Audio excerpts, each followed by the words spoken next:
I know there's a lot of instability, particularly in the north, with militants and not just Boko Haram, but other like militant organizations.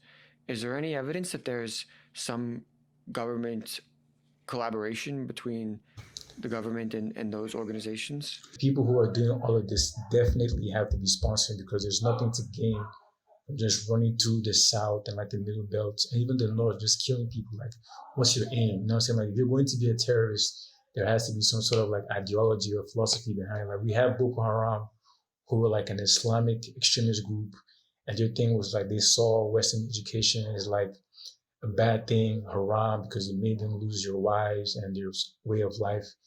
And they had to go to extreme measures to like bring back their quote unquote normalcy to like their societies. I'm not like justifying them existing, but I'm saying like that's just that kind of makes sense in a way because you know like all right, these people are just drunk off of like an extremist ideology that was fed to them by maybe people they met outside of Africa or even African Muslims themselves who developed those extremist ideologies from their reaction to like Westernization.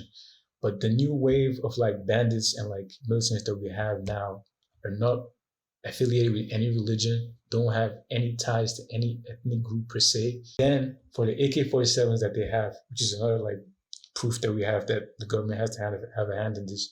Most of these people who carry out these killings are very poor, like they're the poorest of the poor. These guns that they have are military grade weapons. In fact, Nigeria has to buy weapons, and you can only buy these weapons through top officials that are authorized to make these purchases. So the fact that these guns are getting into their hands, someone has to be buying them and giving it to them. This is not money that they can pool together as a people and buy. And then bullets? No, no, no. Someone is definitely funding their ammunition as far as we're concerned because the kind of guns that they have on par with the guns that our military has, and these people carry it around and walk so freely, like casually. And you mean to tell me that someone who has to walk the cows for a living, who has to live a nomadic lifestyle of running, going through like cities and villages with cows every day just to feed himself, has the money to buy military grade weapons and bullets at ease? No, no, no, no. That's wrong.